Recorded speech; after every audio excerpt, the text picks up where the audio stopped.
racist, bigoted Nazis. I'm Dave Rubin. This is the Rubin Report Direct Message for today, July 7th, 2021.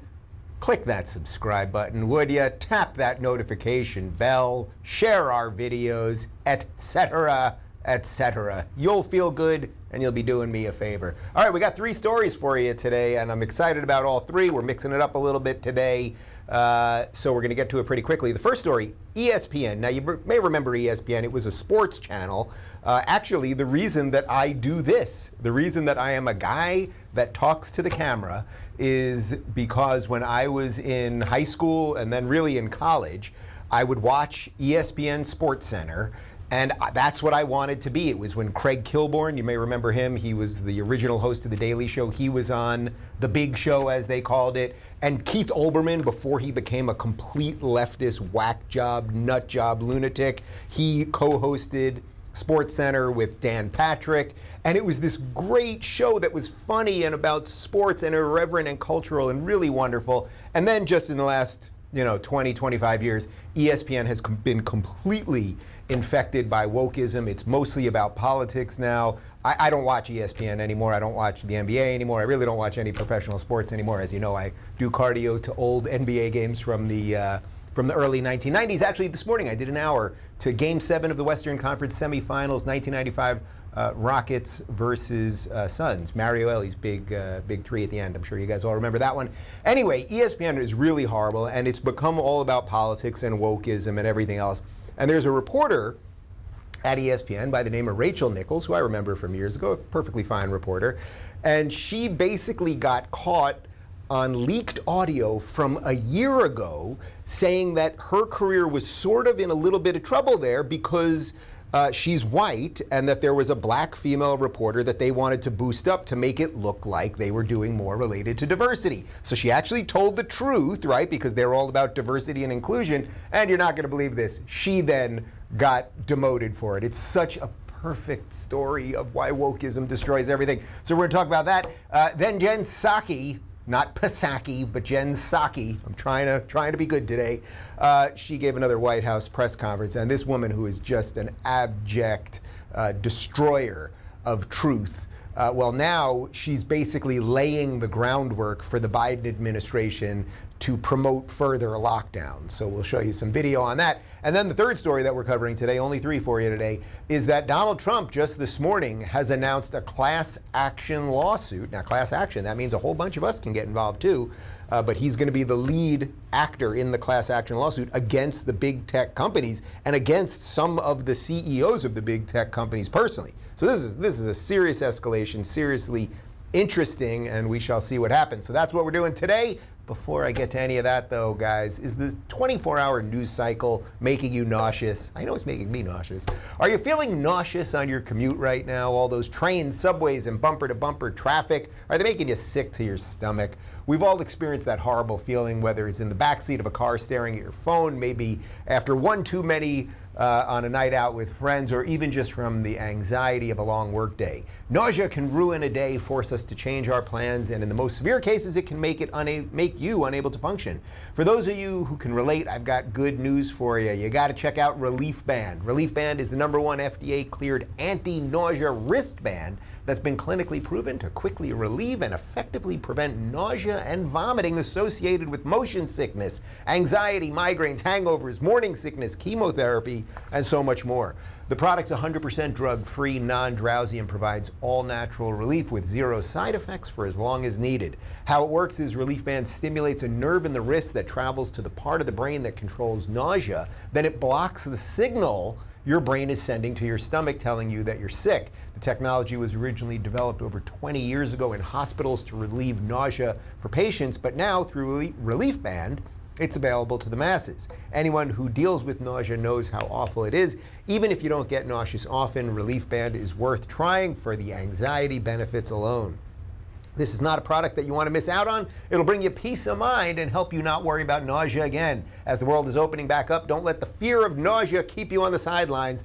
And if you're getting ready to take that summer road trip, hopping on a boat, or you're just anxious about heading back into the office, I've got good news. Right now, Reliefband has an exclusive offer just for my audience. If you go to reliefband.com and use promo code Rubin, you'll receive 20% off plus free shipping and a no questions asked 30-day money-back guarantee. That's RELIEFBAND.com. And use promo code Rubin for 20% off plus free shipping. And now back to me. And just on a personal note, you may want to use Reliefband if you're ever watching CNN or MSNBC.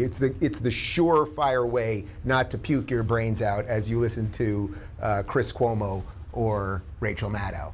Okay, speaking of Rachel's, let's talk about ESPN's Rachel Nichols. This story's been breaking over the last couple days, and I just think it's such a perfect example of how not only does wokeism destroy institutions, it takes out good people who have done nothing wrong. So Rachel Nichols is a perfectly fine reporter, mostly does NBA stuff for ESPN. You guys all know about how infected ESPN has become. And as I said in the lead-in, it's gone from what was a great show about sports that was irreverent and funny and silly and culturally relevant to just endless politics and everyone's racist and, you know, America's bad, all the stuff. You guys get it.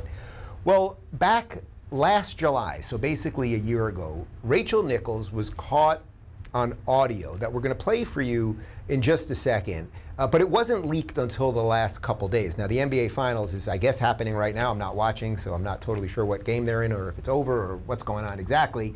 I believe it's the Bucks and the Suns, if I'm not mistaken. But the audio was held basically for a year. To give you a little more backstory, we've got some quotes here from the New York Post. ESPN has removed Rachel Nichols from the sidelines for the NBA Finals, the network announced on Tuesday.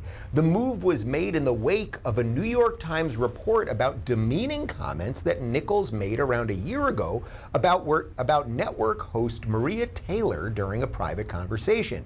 Nichols did not realize that the video was being recorded. The video was then disseminated by an ESPN employee. In the taped conversation from last July, Nichols said that ESPN might have her relinquish her contractually agreed upon NBA Finals hosting job to Taylor because the network was feeling pressure to be more diverse. Okay, so first off, I just want to clarify something. I'm reading right there from a New York Post article. What you're going to hear Rachel Nichols say, there's nothing demeaning in it. So the New York Post actually did not do great analysis there, which is why I wanted to read the quote, because the New York Post, which is actually usually pretty good, you're going to see there's nothing demeaning that Nichols is saying about her colleague. She's actually saying the truth, which is that she's going, I'm white, this girl's black, they've got a diversity problem, it's their problem, so I could be in trouble. Now, take a listen to the audio. They said to me, hey, instead of hosting the NBA Finals, why don't you do Doris's silent reporter job for the NBA Finals? Because guess what that would clear the way for?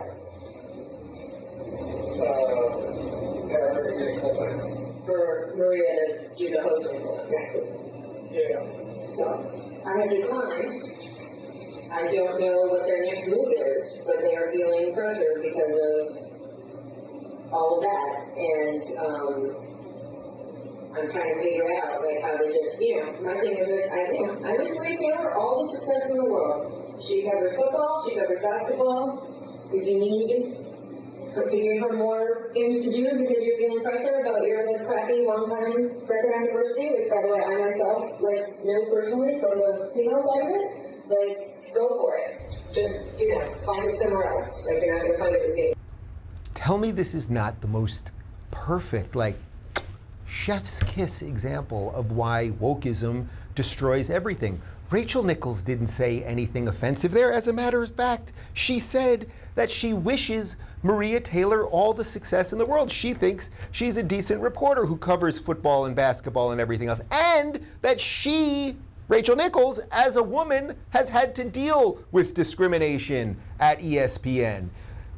But she's saying they're feeling pressure. They, ESPN, by allowing this woke nonsense in, what she's saying is I do a decent job as a reporter. I've been at ESPN she's probably been there for 15 years or so. Can we find out how many years she's been there? exactly. It's probably about 15 years or so. She's saying, I could be in trouble because I'm a white woman, and in essence, they are the ones that want diversity and inclusion everywhere, so they basically want me to step aside so that she can rise. Well, this is my career, and she's not guilty of anything. She's guilty of nothing. So let's just be clear. She wasn't being a racist. She wasn't being a bigot. She was telling the truth, and she was applauding the person who now is, in essence, going to replace her because of the nonsense. She's been with them since 1995. So actually, the year from the basketball game that I just watched this morning, she's been with ESPN since then. Anyway, the reason this story is so perfect is, okay, you take a sport. Everyone wants to watch sports because of sports. Then you infect wokeism. Now everything's about racism all the time. Then you have decent reporters like Rachel Nichols, who in this case is telling the truth. They're the ones that get punished for telling the truth. She did not say anything racist there. Anyway, Rachel Nichols then issued some like sort of half-assed apology. And it's like, man, if anyone that plays with this thing, you want a bumper sticker for this segment, guys? Anyone that plays with wokeism will be destroyed by wokeism. Every institution that lets it in will be destroyed by it, and every person that plays with it knowing that it's wrong. What Rachel Nichols is saying there in that audio, that by the way was leaked a year later. So why did it get leaked a year later? Like, what ESPN employee was sitting on it for a year? Were they just waiting for the NBA Finals to, in essence, take her out? Is this a friend of Maria Taylor? Like, I don't know. But the point is, if you let it in an institution, it's going to take down the institution, which is why ESPN's ratings are tanking, the NBA's ratings are tanking, the NFL's ratings are tanking. You know which sport doesn't have tanking ratings? The NHL, where they're still proud to sing the national anthem and people don't kneel and everything else. But not only will it take down the institutions, it will take down good people like Rachel Nichols. This is just a girl who likes basketball, who likes to report on basketball and share her opinions and everything else. I have a healthy respect for people that talk to the camera, that share their opinions openly. She said the truth a year ago, and now she's being demoted. So congratulations, ESPN. You're destroying your organization and you're destroying good people, all in the name of social justice. It's just spectacular.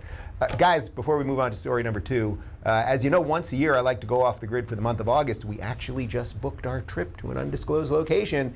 After spending the last year cooped up at home, I'm excited to be traveling again and looking forward to a real summer vacation. Whether it's for work or play, a lot of us are on the move again this summer, so my advice to you is take your Raycons with you. Whether you're catching up on Rubin Report episodes or powering yourself through a workout with a pumped-up playlist, a pair of Raycon wireless earbuds in your ears can make all the difference. You're going to get crisp, powerful beats at half the price of other premium audio brands. Raycon look great and feel even better. They come in a range of cool colors and with customizable gel tips included for a comfortable in-ear fit. And Raycons are built to go wherever you go with quick and seamless Bluetooth pairing and a compact charging case. I use them when I'm walking the dog. Listen up, Raycon's offering 15% off all their products for my listeners, and here's what you got to do to get them. Go to buyraycon.com/Rubin. There you'll get 15% off your entire Raycon order, and it's such a good deal you'll want to grab a pair and a spare. That's 15% off at buyraycon.com/Rubin. Buy Raycon, RAYCON.com/Rubin. And now back to me. All right. Let's talk about Jen Psaki. I know you guys like it when I talk Psaki. When we do clips about Psaki, they go bananas because people cannot believe this woman. This woman lies and lies and lies and lies and lies. She knows she's lying. We know she's lying. She knows we know she's lying, and she continues to lie. That's what liars do, and we're surrounded by a lot of them these days. Well, now she's sort of already laying the groundwork for the federal government, the Biden administration, to endorse states doing more lockdowns. And I guarantee you it's coming, guys. Quote me on this. On July 7th, 2021, Dave Rubin says more lockdowns are coming. Of course they're coming, because the last year and a half was a test. How quickly would we all fold? And basically we folded quicker than a wet paper bag. We just all went down, and you know, we all have blame on us, right? If trying to figure out who to blame, just look in a mirror, and I would include myself in that. We should have fought harder from day one. You know, we all did the 2 weeks to flatten the curve thing, and then they just ran with it and ran with it. And on the top of the fact that we now know that lockdowns just didn't work. They worked to destroy the economy and wreck lives and cause depression and alcoholism and a whole bunch of other problems, but they did nothing, in effect, to stop COVID. Well, here's Psaki talking about how Biden would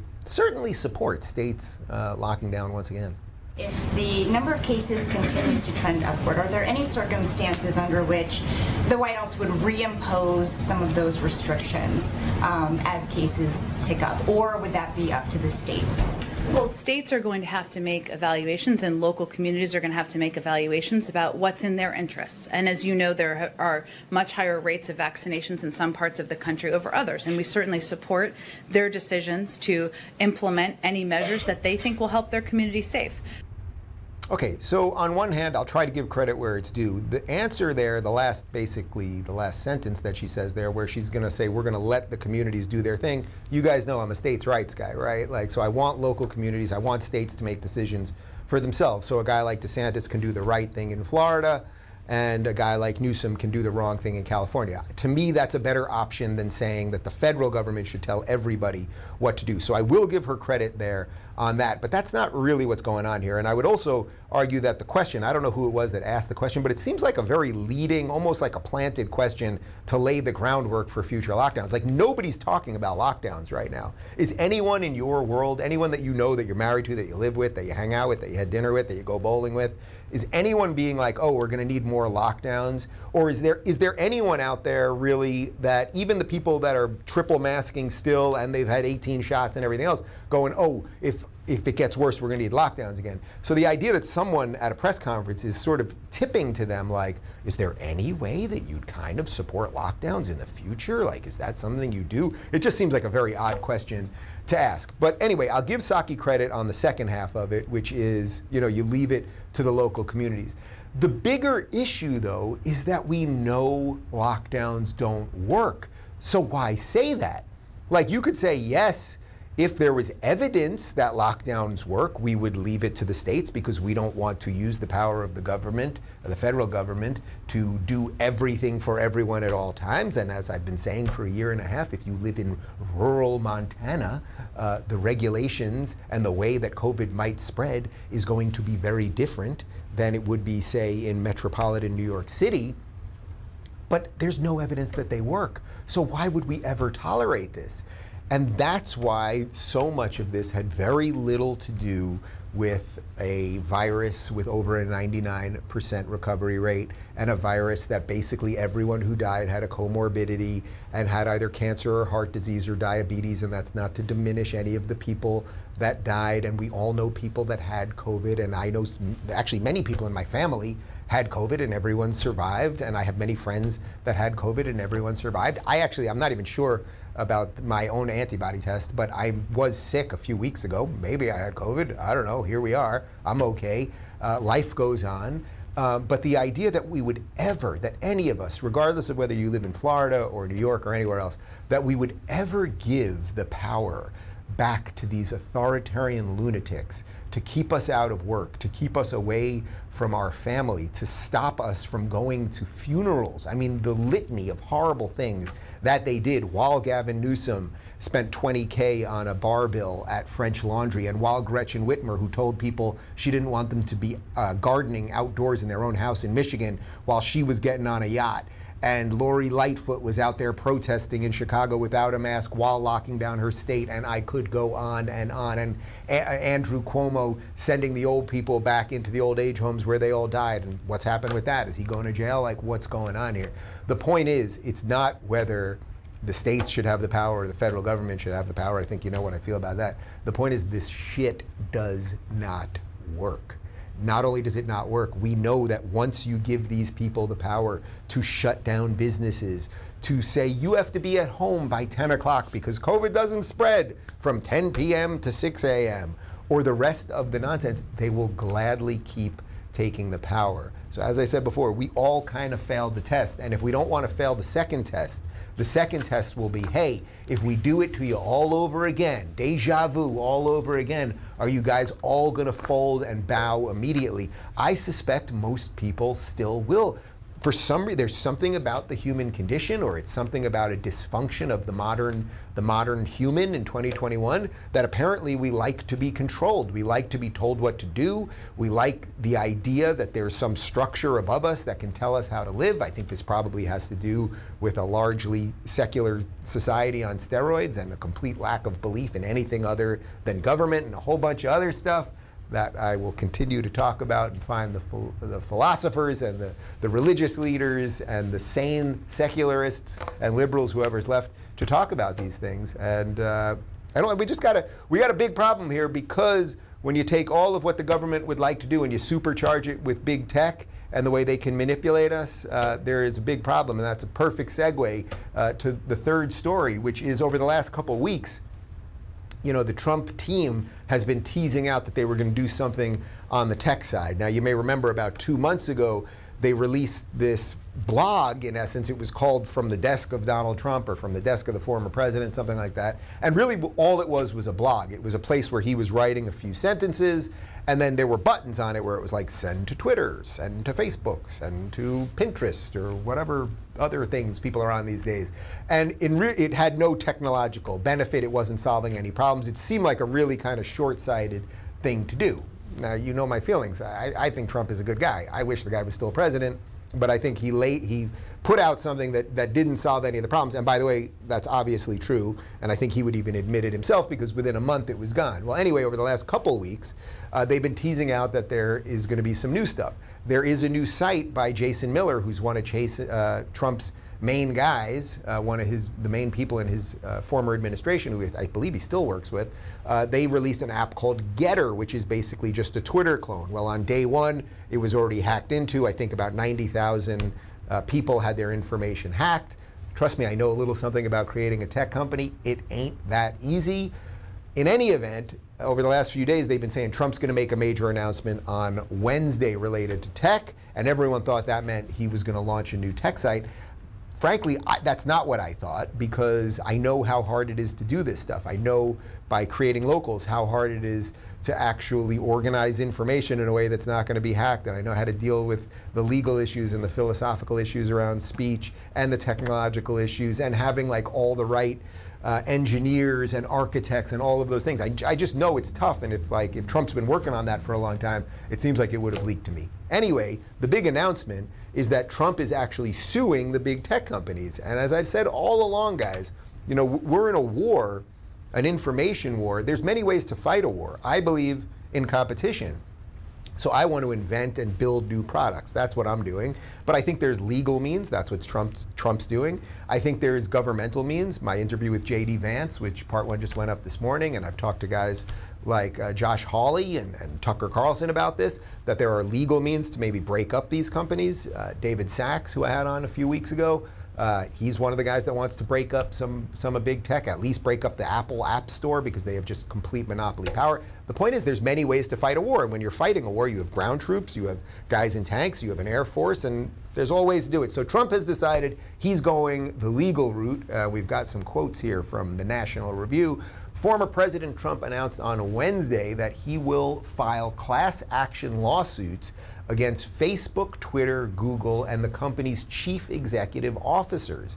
Today, I'm filing as the lead class representative a major class action lawsuit against the big tech giants Facebook, Google, and Twitter, and CEOs Mark Zuckerberg, Jack Dorsey, and Sundar Pichai. Trump said at a press conference. The suits will be filed in the Southern District of Florida. The suit will be backed by the American First Policy Institute, a nonprofit launched by former Trump administration members to advance the former president's policies.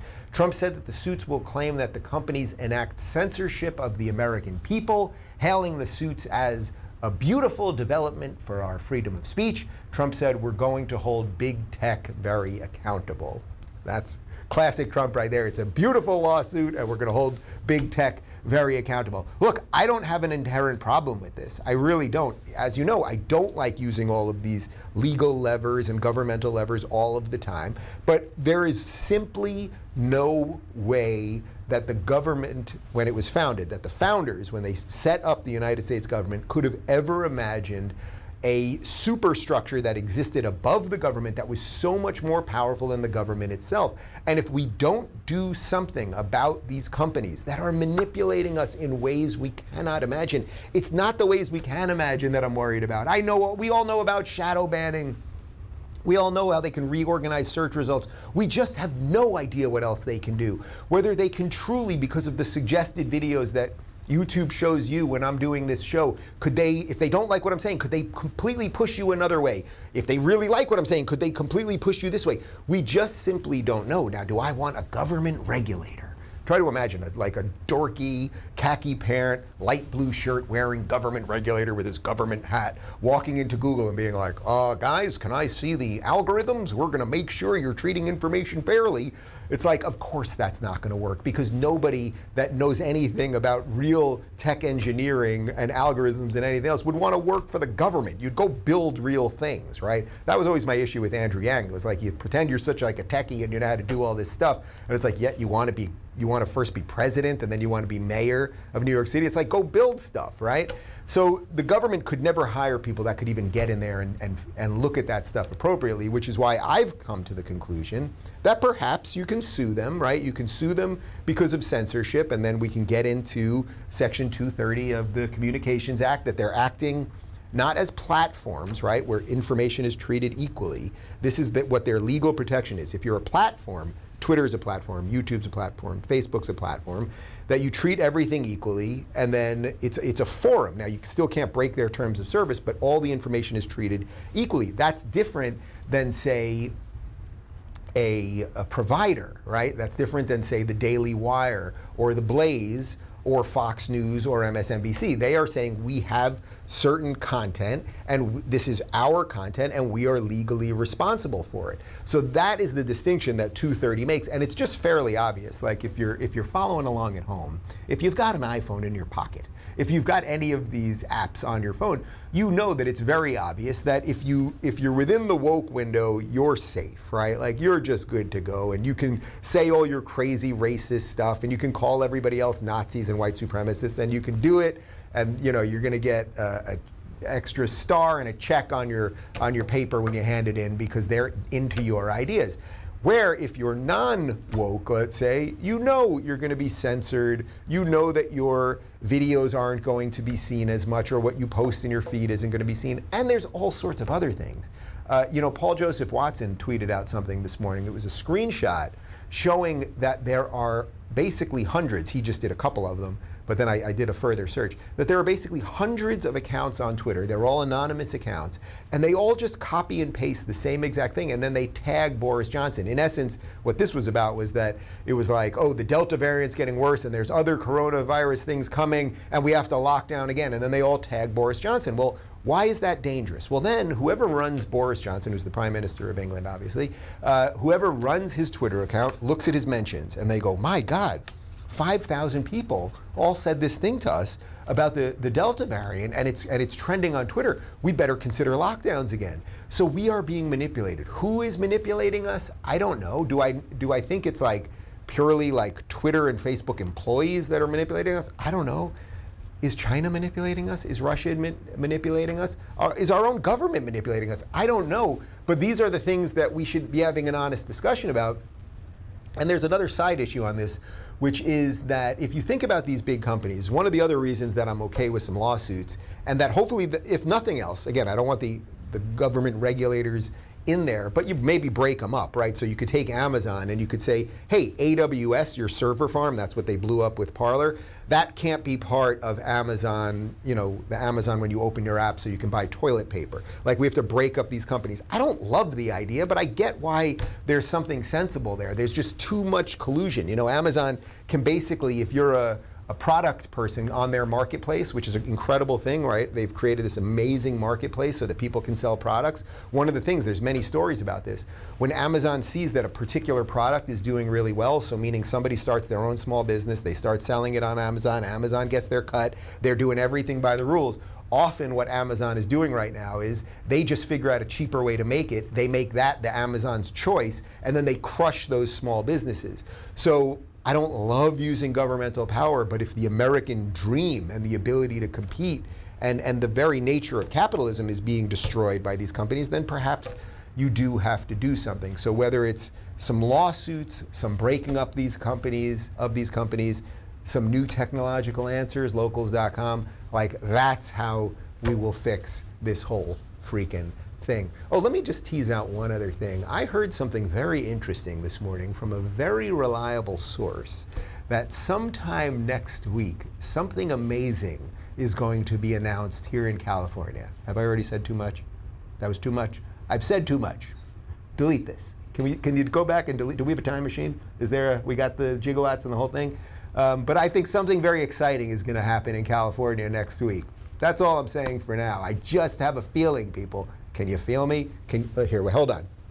This is for the most dedicated listeners and viewers of the Rubin Report. I'm going to try to send you something mentally right now about what's going to, perhaps be announced next week in California. It's a very exciting thing. I'm going to try to send it through the pipes.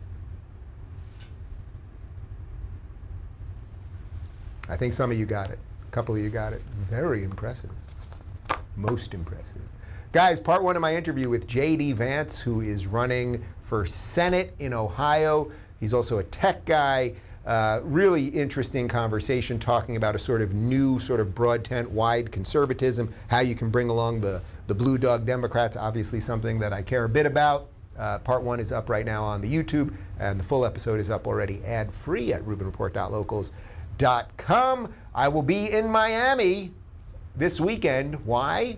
I have my reasons. What do I have to tell you? Everything? I mean, come on. You know, I got some stuff to do. And we'll have another show for you tomorrow. So that's it for now. I'm doing an in-person interview in the house in just a little bit. It's a big one, but we'll tease that in a day or two. Anyway, have a great day, everybody. See you tomorrow.